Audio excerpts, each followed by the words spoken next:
Hi all, KPS വ്ലോഗിൻ്റെ പുതിയൊരു വീഡിയോയിലേക്ക് എല്ലാവർക്കും സ്വാഗതം. ഞാനിന്ന് നല്ലൊരു കട്ട്ലറ്റാണ് തയ്യാറാക്കുന്നത്. അതായത് ബീഫില്ലാതെ ചിക്കൻ ഇല്ലാതെ നമുക്ക് വെറൈറ്റി ആയിട്ട് മുട്ടയോ ഉരുളക്കിഴങ്ങും മാത്രം വെച്ചിട്ടുള്ള ഒരു അടിപൊളി കട്ട്ലറ്റാണ് തയ്യാറാക്കുന്നത്. അപ്പോൾ അതിനു മുമ്പ് എൻ്റെ ചാനൽ നിങ്ങൾ ഫസ്റ്റായിട്ട് കാണുന്നവരാണെങ്കിൽ സബ്സ്ക്രൈബ് ചെയ്ത് ലൈക്ക് ചെയ്ത് സപ്പോർട്ട് ചെയ്ത് കാണാം. അപ്പം നമുക്ക് വീഡിയോയിലേക്ക് പോകാം. അപ്പോൾ കട്ട്ലറ്റ് തയ്യാറാക്കാൻ വേണ്ടി ഞാൻ ഉള്ളി ചെറുതായിട്ട് കട്ട് ചെയ്ത് വെച്ചിട്ടുണ്ട്. അതേപോലെ തന്നെ തക്കാളിയും ചെറുതായിട്ട് കട്ട് ചെയ്ത് വെച്ചിട്ടുണ്ട്. പിന്നെ പച്ചമുളക്, പിന്നെ ഇഞ്ചി, ഇതൊക്കെ ചെറുതായിട്ട് കട്ട് ചെയ്ത് വെച്ചിട്ടുണ്ട്. അതിനുശേഷം നമുക്കൊരു പാത്രം അടുപ്പത്ത് വെച്ചിട്ട് എണ്ണ ചൂടാകുന്ന സമയത്ത് നമുക്ക് കട്ട് ചെയ്ത് വെച്ച ഉള്ളി അതിനകത്ത് ചേർത്ത് കൊടുക്കാം. ഉള്ളി മുഴുവനായിട്ട് അതിലിട്ടിട്ടുണ്ട്. ഇനിയിപ്പോൾ അതിന് 3 മുട്ടയാണ് ഞാൻ പുഴുങ്ങിയിട്ട് പൊരിച്ചിട്ടുള്ളത്. അതും ഇതിൽ ചെറുതായിട്ട് കട്ട് ചെയ്തിട്ട് ചേർക്കേണ്ടതാണ്. അപ്പോൾ അതടക്കട്ടെ. അതിന് ചെയ്യേണ്ടത് എന്ന് പറഞ്ഞാൽ ഉള്ളിയാണ് നമുക്ക് നന്നായിട്ട് വഴറ്റിയെടുക്കേണ്ടത്. അപ്പോൾ ഉള്ളി വഴറ്റി വരുന്നത് വരെ നമുക്ക് വെയിറ്റ് ചെയ്യാം.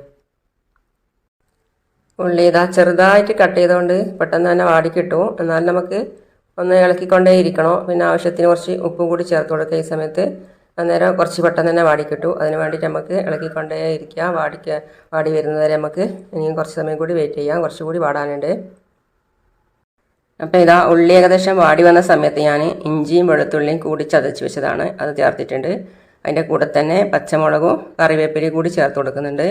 എല്ലാം ഒന്ന് ഒക്കെ തന്നെ ചേർത്തിട്ട് നമുക്ക് എല്ലാം ഒക്കെ തന്നെ മിക്സാക്കി ഒന്ന് ഇളക്കി യോജിപ്പിക്കാം. അപ്പോൾ എല്ലാം ഒന്ന് അതിൻ്റെ പച്ചമുളകൊക്കെ മാറുന്നത് വരെ ഇതിൽ കളഞ്ഞിട്ട് ആകുന്നത് വരെ നമുക്ക് വെയിറ്റ് ചെയ്യാം. പിന്നെ ഇതെന്ന് പറഞ്ഞാൽ ഇറച്ചിയൊന്നും കഴിക്കാത്തവർക്ക് വേണ്ടി തയ്യാറാക്കുന്നതാണ്. അതായത് ചിക്കൻ ആയാലും ബീഫായാലും കഴിക്കാത്ത ഒരാൾക്ക് വേണ്ടി തയ്യാറാക്കുന്നതാണ്. അപ്പോൾ നമുക്ക് മുട്ടയും അതിൻ്റെ കൂടെ ഉരുളക്കിഴങ്ങും വെച്ചിട്ട് മാത്രമാണ് ഞാൻ ഇത് തയ്യാറാക്കുന്നത്. അപ്പോൾ ഇത് ഞാൻ വിശദമായിട്ട് കാണിച്ചു തരാം. അപ്പോൾ ഇത് നമ്മളെ ഉരുളക്കിഴങ്ങ് 2 വേവിച്ചിട്ട് നന്നായിട്ട് ചതച്ച് വെച്ചതാണ്. അതായത് ഇടിമുട്ടി കൊണ്ട് മറ്റേ പച്ചമുളകൊക്കെ ചതക്കുന്ന മുട്ടി കൊണ്ട് ചതച്ചിട്ട് മാറ്റി വെച്ചതാണ്. അപ്പോൾ നമ്മളെ ഉള്ളി നന്നായിട്ട് വാടിയിട്ടുണ്ട്. ഇനി നമുക്ക് ആ ഉള്ളി വാടിയതിൻ്റെ അകത്ത് നമ്മൾ ചെറുതായിട്ട് കട്ട് ചെയ്ത തക്കാളി കൂടി അതിൽ ചേർത്ത് കൊടുക്കാം. അപ്പോൾ അതും ഒന്ന് നന്നായിട്ട് അതിൻ്റെ പച്ചമുളകൊക്കെ മാറിയിട്ട് നന്നായിട്ട് അതും അതിൽ കളഞ്ഞിട്ട് വാടി വരുന്നത് വരെ വെയിറ്റ് ചെയ്യാം. പിന്നെ ഉരുളക്കിഴങ്ങ് ചതച്ച് വെക്കുന്ന സമയത്തെന്ന് പറഞ്ഞാൽ വെള്ളമില്ലാത്ത വെള്ളം അരിച്ചിട്ട് വേണം നമ്മൾ മാറ്റി വെക്കാൻ, അല്ലെങ്കിൽ അതിൽ വെള്ളം കയറിപ്പോകും. അതുകൊണ്ടാണ് പറയുന്നത്. ഇനി നമുക്ക് ഇതിൽ ആവശ്യത്തിന് പൊടികളൊക്കെ ചേർത്ത് കൊടുക്കുക. അതായത് പറഞ്ഞാൽ മുളക് പൊടി, മഞ്ഞൾപ്പൊടി, മസാലപ്പൊടി, ഇതൊക്കെ ഈ സമയത്ത് നമുക്ക് ചേർത്തിട്ട് ഒന്ന് ഇളക്കി യോജിപ്പിച്ച് വെക്കാം. കുറച്ച് കുരുമുളക് പൊടി കൂടി ചേർത്ത് കൊടുത്തു കഴിഞ്ഞാൽ ഒന്നുകൂടി ടേസ്റ്റ് ഉണ്ടാവും. അപ്പോൾ ഇതൊക്കെ ചേർത്തിട്ട് നമുക്ക് നന്നായിട്ട് ഇതിലെ വെള്ളമൊക്കെ വറ്റി വരുന്നത് വരെ നന്നായിട്ടൊന്ന് ഇളക്കി കൊടുക്കാം.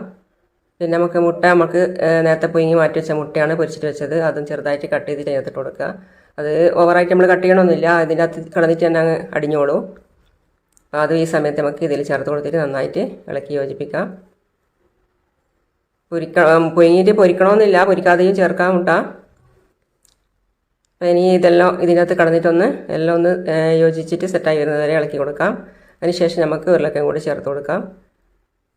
ഇതൊക്കെ ഇതിൽ ചെറുതായിട്ട് തന്നെ പൊടിഞ്ഞിട്ട് വരുന്നുണ്ട്. ഇനി ഇത് നമ്മൾ നേരത്തെ പൊടിച്ച് വെച്ച ഉരുളക്കിഴങ്ങ് കൂടി ഇതിൽ ചേർത്ത് കൊടുക്കുന്നുണ്ട്. ഇത് ഇനി നല്ലതുപോലെ ഇളക്കിയിട്ട് യോജിപ്പിച്ച് കൊടുക്കണം. കാര്യം എന്ന് പറഞ്ഞാൽ ഇതൊന്ന് തിക്കാവുന്നത്, അതായത് പറഞ്ഞാൽ കുറച്ച് ലൂസായിട്ടാണെങ്കിൽ നമ്മളിത് ഉരുളകളാക്കുന്ന സമയത്ത് നമ്മളെ കയ്യിലൊക്കെ പറ്റൂ. അതുകൊണ്ട് ഒന്ന് തിക്കാവുന്നത് വരെ, ഒന്ന് ആറുന്നത് വരെ നമുക്ക് ഇളക്കി യോജിപ്പിക്കേണ്ടതാണ്. അപ്പോൾ ഉരുളക്കിഴങ്ങും ഇതിൽ മൊത്തമായിട്ടൊന്ന് എല്ലാം ഒന്ന് സെറ്റാകുന്നത് വരെ ഇളക്കി യോജിപ്പിക്കാം.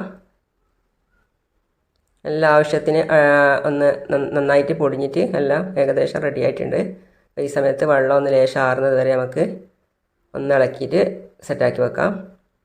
ഒന്ന് ഇറക്കി വെച്ചാൽ തന്നെ ഒന്ന് ആറിക്കിട്ടുന്നതാണ്. അപ്പോൾ കുറച്ചൊന്ന് ഇറക്കി വെച്ച് കഴിഞ്ഞാൽ തന്നെ ഇതിലുള്ള വെള്ളമൊക്കെ ആറിക്കിട്ടും. അല്ലെങ്കിൽ നമുക്ക് ഉരുളകളാക്കുന്ന സമയത്ത് കയ്യിൽ അങ്ങനെ പറ്റിപ്പിടിക്കും. അതുകൊണ്ടാണ് പറയുന്നത്. അപ്പോൾ ഇനി ഇത് നമ്മളെ മസാലകളൊക്കെ നമുക്ക് എന്താ വേണ്ടതെന്ന് വെച്ചാൽ ഓരോരോ ബോൾസായിട്ട് ഉരുളകളാക്കിയിട്ട് പിടിച്ച് മാറ്റി വെക്കണം. പിന്നെ അതിൻ്റെ കൂടെ ബ്രെഡ് പൊടിച്ചതുകൊണ്ട്, പിന്നെ എന്ന് പറഞ്ഞാൽ ബ്രെഡ് പൊടിച്ചത് തയ്യാറാക്കിയിട്ടുണ്ട്. പിന്നെ അതിൻ്റെ കൂടെ മുട്ടയും കലക്കി വെച്ചിട്ടുണ്ട്. അതും അതിന് വേണ്ടുന്ന ആവശ്യമുള്ള സാധനങ്ങളാണ്. അപ്പോൾ ഇതാ ബോൾസായിട്ട് ഉരുളകളാക്കി ഉണ്ടാക്കിയ ഉണ്ട് ഞാനിപ്പോൾ ഇങ്ങനെ ആക്കിയിട്ടുള്ളത്, റൗണ്ടായിട്ട് തന്നെ. ഇനി നമുക്ക് മുഴുവനായിട്ട് അതുപോലെ തന്നെ സെറ്റാക്കി വെക്കാം. ഇതിപ്പോൾ ഇഫ്താർ സ്നാക്ക് ആണെങ്കിലും വൈകുന്നേരം ചായക്കൊരു കടിയാണെങ്കിലും ഒക്കെ നല്ല ടേസ്റ്റി ആയിട്ട് കഴിക്കാൻ പറ്റിയ അടിപൊളി ഫുഡാണ്. അതായത് പറഞ്ഞു കഴിഞ്ഞാൽ വൈകുന്നേരത്തെ ചായക്കൊക്കെ എളുപ്പമായിട്ട് നമുക്ക് ചെയ്യാൻ പറ്റും. മറ്റുള്ളതിനേക്കാൾ കൂടുതലായിട്ട് എളുപ്പമായിട്ട് ചെയ്യാൻ പറ്റും. അതായത് ഇറച്ചി വേണമെന്നോ ബീഫ് വേണമെന്നോ ചിക്കൻ വേണമെന്നോ ഒന്നും ചിന്തിക്കാനില്ല. എത്രയും പെട്ടെന്ന് തന്നെ ഇത് വെച്ചിട്ട് നമുക്ക് തയ്യാറാക്കുന്നതാണ്. ഇതൊക്കെ വീട്ടിൽ തന്നെ ഉണ്ടാകുന്ന സാധനങ്ങളായതുകൊണ്ട് ഇത്രയും പെട്ടെന്ന് തന്നെ തയ്യാറാക്കാം. അപ്പോൾ ഇതെല്ലാം ഈ ഒരു വലിപ്പത്തിലെല്ലാം റെഡിയാക്കി വെച്ചിട്ടുണ്ട്. ഇനി നമുക്ക് അടുത്ത ഘട്ടം തുടങ്ങാം. ബ്രെഡ് പൊടിയും പിന്നെ മുട്ട കലക്കിയതും റെഡിയാക്കി വെച്ചിട്ടുണ്ട്. അപ്പോൾ ഇതിലൊക്കെ ഇനിയിപ്പോൾ മുക്കിയിട്ട് നമുക്ക് ഫ്രൈ പാൻ വെച്ചിട്ട് അതിൻ്റെ അകത്ത് ഇട്ട് കൊടുക്കാണ് വേണ്ടത്. കൂടുതൽ നെയ്യ് ഒഴിക്കേണ്ട ആവശ്യമില്ല. ഒരു ഫ്രൈ പാൻ വെച്ചിട്ട് ആവശ്യത്തിന് കുറച്ച് നെയ്യ് മാത്രം ഒഴിച്ചു കൊടുത്താൽ മതി. അപ്പം മുട്ടയും നന്നായിട്ട് കലക്കിയിട്ട് വെക്കുക. അതായത് പറഞ്ഞാൽ മുട്ടയല്ലെങ്കിൽ നമുക്ക് ഈ സമയത്ത് മൈദ ചേർത്തിട്ട് വെള്ളം പോലെ കലക്കിയിട്ട് വെച്ച് കഴിഞ്ഞാലും ഇതിലൊന്ന് സെറ്റാക്കാൻ വേണ്ടിയിട്ട് നല്ല സംഭവമായിരിക്കും. ഞാൻ അധികവും മൈദ കലക്കിയിട്ട് തന്നെ വെക്കുക, മുട്ട കലക്കിയിട്ട് വെക്കാറില്ല. ഈ സമയത്ത് മുട്ടയാകുമ്പോൾ ഒന്നും കൂടി ഒന്ന് വലിച്ചിറങ്ങും കയ്യിൽ നിന്ന്. അതിനേക്കാൾ നല്ലത് മൈദ കലക്കിയിട്ട് വെള്ളം പോലെ ലൂസാക്കിയിട്ട് മൈദ കലക്കിയിട്ട് വെച്ച് കഴിഞ്ഞാൽ നമുക്ക് എത്രയും പെട്ടെന്ന് തന്നെ മൈദയിലും ബ്രെഡ് പൊടിയിലും മുക്കിയിട്ട് ഇതിലിട്ട് കൊടുക്കാവുന്നതാണ്. എന്തായാലും കുഴപ്പമില്ല. പക്ഷേ എന്ന് പറഞ്ഞാൽ ഇത് മറിച്ചിടുന്ന സമയത്താണ് രണ്ടാൾ വേണ്ടത്. പറഞ്ഞാൽ ഒരാൾക്ക് തന്നെ ഈ ചെയ്യുന്ന സമയത്ത് സെറ്റാക്കാനും മറിച്ചിടാനും രണ്ടും കഴിയില്ല. അതുകൊണ്ടെന്ന് പറഞ്ഞാൽ അപ്പുറം ഒരാൾ മറിച്ചിടുന്നതാണെങ്കിൽ എത്രയും പെട്ടെന്ന് തന്നെ പറ്റുമോ. ഇതിപ്പോൾ ഞാൻ തന്നെ ഒറ്റയ്ക്ക് ചെയ്യുന്നതാണ്. ഇത് ഏകദേശം ഇവിടെ ഇട്ട് കൊടുത്തിട്ടുണ്ട്. ഇനിയിപ്പോൾ ബാക്കിയുള്ളത് കൂടി നമുക്ക് ഇതുപോലെ തന്നെ എല്ലാം ഇട്ട് കൊടുത്തിട്ട് ഇതേപോലെ തന്നെ പൊരിച്ച് വെക്കാം. ഈ സമയത്ത് ബ്രെഡ് ആയതുകൊണ്ട് ഒന്ന് ഇളകി കളിക്കും. അതുകൊണ്ടാണ് ഞാൻ പറഞ്ഞത്. ഒരാൾ മറിച്ചിടാൻ കൂടി ഉണ്ടെങ്കിൽ എളുപ്പത്തിൽ കഴിയുന്ന സംഭവമാണിത്. അപ്പോൾ ഇതെൻ്റെ ടേസ്റ്റിയായ കട്ട്ലറ്റ് ഇവിടെ റെഡി ആയിട്ടുണ്ട്. അതായത് എന്ന് പറഞ്ഞാൽ നിങ്ങളുടെ കയ്യിലും ഇറച്ചിയില്ലെങ്കിൽ എത്രയും പെട്ടെന്ന് തന്നെ ഈ സംഭവം വെച്ചിട്ട് ഉരുളക്കിഴങ്ങും മുട്ടയും വെച്ചിട്ട് എത്രയും പെട്ടെന്ന് തന്നെ തയ്യാറാക്കാൻ പറ്റിയ കട്ട്ലറ്റ് ഇവിടെ റെഡി ആയിട്ടുണ്ട്. അപ്പോൾ ഞാൻ എപ്പോഴും പറയുന്ന പോലെ തന്നെ എൻ്റെ വീഡിയോ നിങ്ങൾ ആദ്യമായിട്ട് കാണുകയാണെങ്കിൽ സബ്സ്ക്രൈബ് ചെയ്ത് ലൈക്ക് ചെയ്ത് സപ്പോർട്ട് ചെയ്യുക. അപ്പോൾ ഞാൻ അടുത്ത വീഡിയോ ആയിട്ട് ഉടൻ വരുന്നതാണ്. ബായ്.